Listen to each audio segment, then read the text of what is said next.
Ahlströmin suku on vaikuttanut suomalaisen yhteiskunnan muovautumiseen jo lähes 150 vuoden ajan.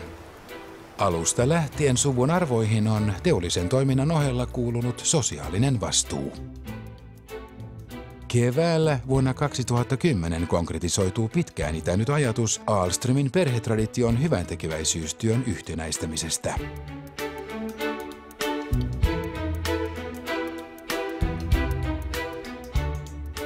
Eva Ahlström-säätiö on perustettu Eeva ja Antti Ahlströmin naispuolisten jälkeläisten toimesta.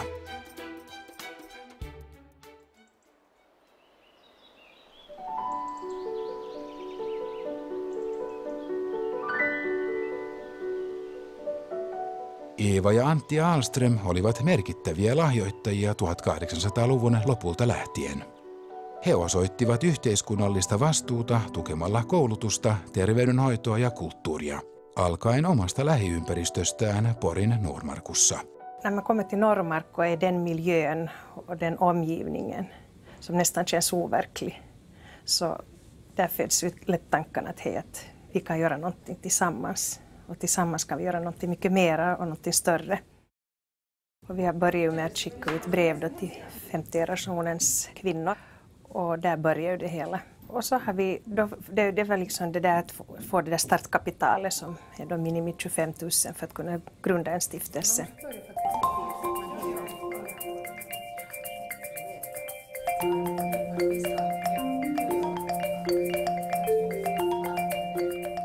Så har vi vänt oss till Ahlströms bolag. Via dem har vi fått in så att vi har ett grundkapital som vi hoppas att ska öka hela tiden.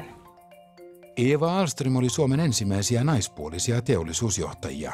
Miehensä Antti Ahlströmin kuoleman jälkeen Eeva johti menestyksekkäästi perheen yhtiötä. Elämänsä aikana Eva Ahlström osallistui merkittävällä tavalla huono-osaisten naisten ja lasten terveydenhuollon ja koulutuksen kehittämiseen ja rahoittamiseen. När Antti gick bort så var Eva färdig att hoppa in och köra vidare och ta över det som Antti och Eva skapade. Men Eva levde drygt 20 år efter Anttis bortgång.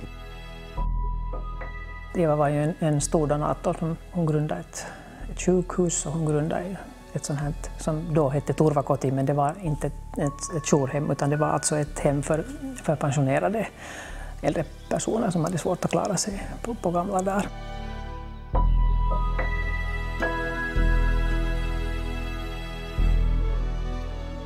Vi tycker att vi har tagit upp den här tråden från Evas tid och implementerat det i en ny tid och i en ny kontext.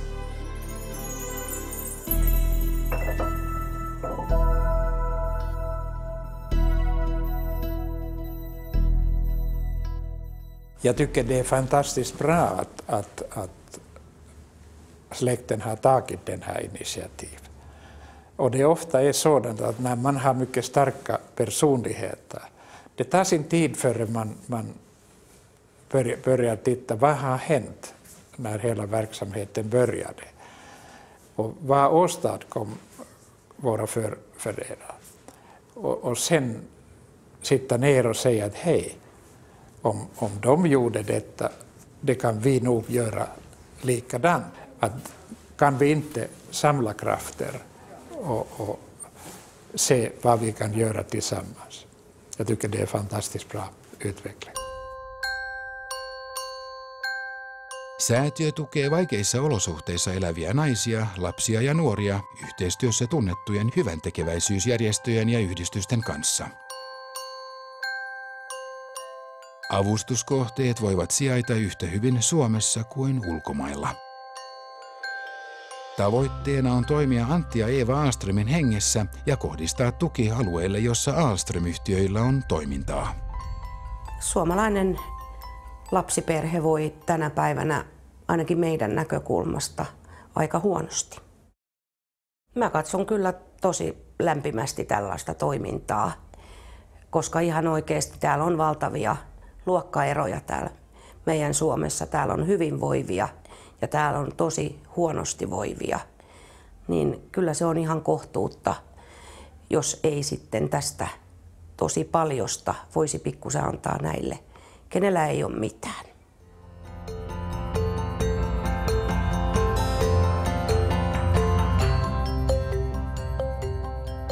Säätiön tukema UNICEFin hanke Intian Madhya Pradeshissa aloitettiin vuonna 2011.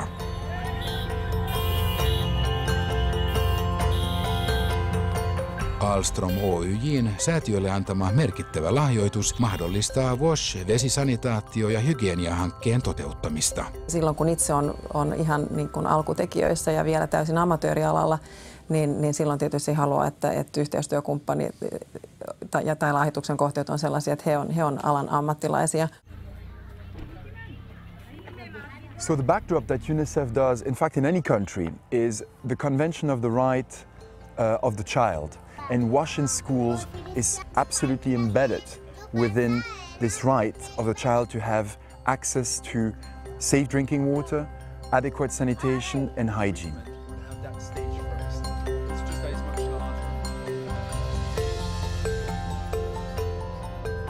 Det är stiftelsens samarbete först med UNICEF Finland och sen UNICEF Indien.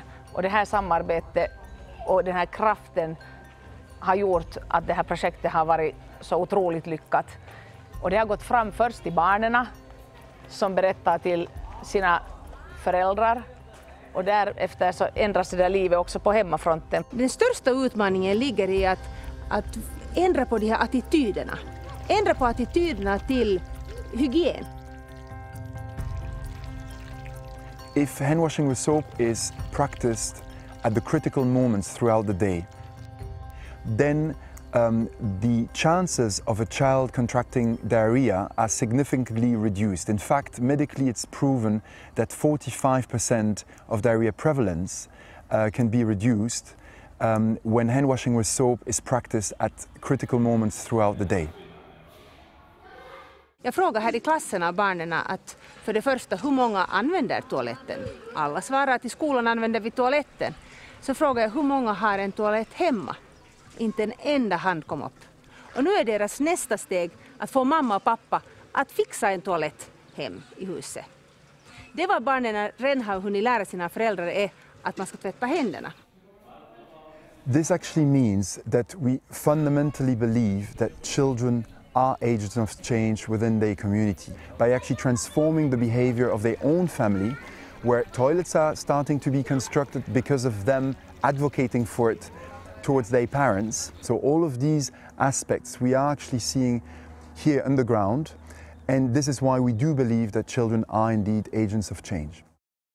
Det var en liten flicka som hon sa att hon har 1 års tid så har hon tjatat hemma att hon måste få en toalett, Och så utbrast hon att för 6 dagar sedan fick vi en toalett.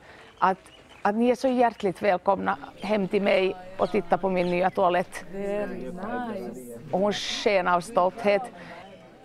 Man bara vet att den här hjälpen har gått fram på riktigt. Och nu måste vi bara se till, och det här är det viktiga, att vi måste se till att det kommer att finnas det kommer att upprätthållas.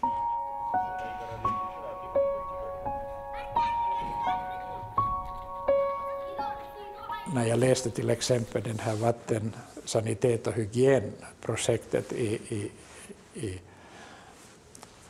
Indien, att det var en stor summa pengar genom UNICEF, men den skulle ha bara nått 40 000 människor. Men när delstaten där blev intresserad att det är en fantastiskt bra idé vad UNICEF genom det här stödet har börjat. Så nu får 8 miljoner människor samma slags möjlighet än de 40 000 som det här biståndet har gett.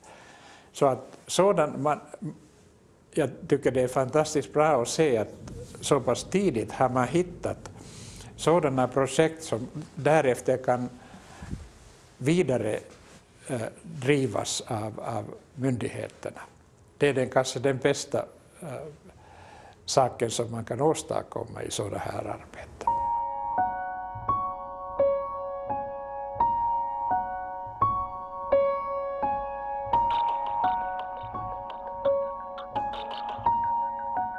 Säätiölle on myös tärkeää kasvattaa suvun nuori sukupolvi, tytöt ja pojat, sosiaalisen vastuun ajatukseen.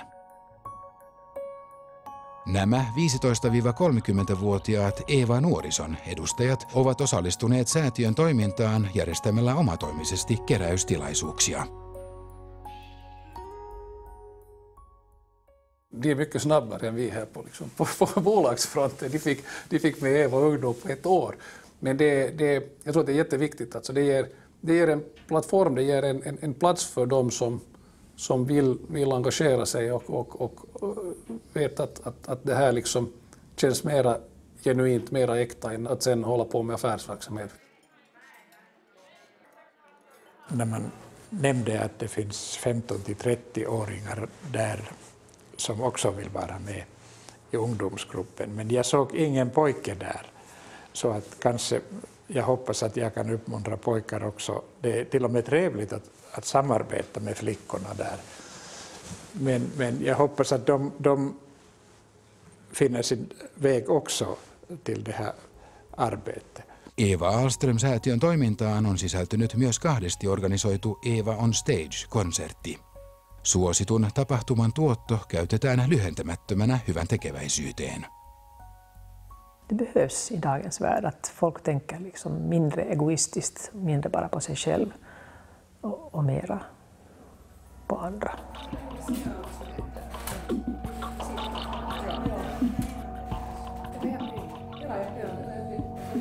Men vi går ju i Eeva och Antti Ahlströms fotspår på det sättet. De var ju stora donatorer på sin tid. Så jag tycker att det känns helt rätt att vi som avkomlingar, eller vad man ska säga, släkt, får vidare de här traditionerna att hjälpa. Tässä huomasi, että yhdessä tekemällä siinä on se vahvuus ja silloin asiat menee myös eteenpäin. Ja tavallaan ehkä se uskallus, se on ollut hieno myöskin huomata, että kun uskaltaa, niin onnistuu.